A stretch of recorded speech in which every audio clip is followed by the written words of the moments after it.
আজকে চলে এসেছি টাঙ্গাইলে মিনি কক্সবাজার বাসুলিয়ায়। মেঘের নৌকা তুমি, তোমায় ভাসাবো আকাশে, সাগরের শঙ্খ তুমি, তোমায় বাজাবো বাতাসে। সরি ভাই, শুরুতে কক্সবাজার বলছি বলে এখন তোমরা কমেন্টে এসে আমাকে বকা দিও না। আমি নিজেও পুরোপুরি হতাশ, কারণ আমি কখনো ভাবিনি বাসুলিয়ার বর্তমান অবস্থা এরকম হতে পারে। কিন্তু ভরা বর্ষায় যখন চারপাশে পানি দিয়ে ভরে থাকে তখন এই জায়গাটি কোনো অংশে কক্সবাজার থেকে কম লাগে না। বর্ষাকালে বাসুলিয়া যেন এক নতুন যৌবন ফিরে পায়। প্রত্যেক বছর বর্ষাতে এই জায়গাটি খুবই ট্রেন্ডিং এ থাকে।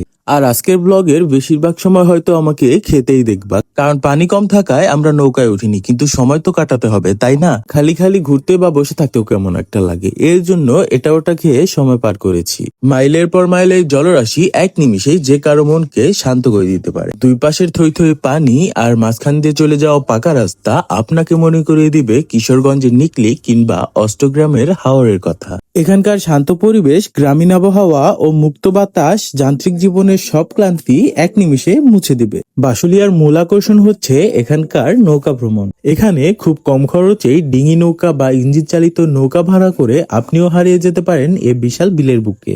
এখনো যেহেতু ওইরকম ভাবে পানি আসেনি, তাই আপনারা যদি এখানে আসতে চান তাহলে আমি আপনাদের বলবো আর কয়েকটা দিন পরে আসুন। আশা করছি বাসুলিয়া খুব শীঘ্রই তার নতুন রূপে সেজে উঠবে, আর আমিও আপনাদের ভিডিওর মাধ্যমে তার আপডেট দেওয়ার চেষ্টা করব। ভালো লাগলে ভিডিওতে একটা লাইক দিন এবং আমাকে ফলো করে রাখুন, যাতে পরবর্তী কোনো ভিডিওর আপডেট পেতে সমস্যা না হয়। আর হ্যাঁ, আমাদের চারপাশের প্রকৃতিকে সুন্দর এবং পরিষ্কার পরিচ্ছন্ন রাখার দায়িত্ব কিন্তু আমাদেরই। তো আজকের মতো এখানেই শেষ করছি। দেখা হবে পরবর্তীতে সুন্দর কোনো ভিডিওতে, সুন্দর কোনো একটি জায়গায়। ততক্ষণ পর্যন্ত সুস্থ থাকবেন, ভালো থাকবেন এবং নিজের খেয়াল রাখবেন। আল্লাহ হাফেজ।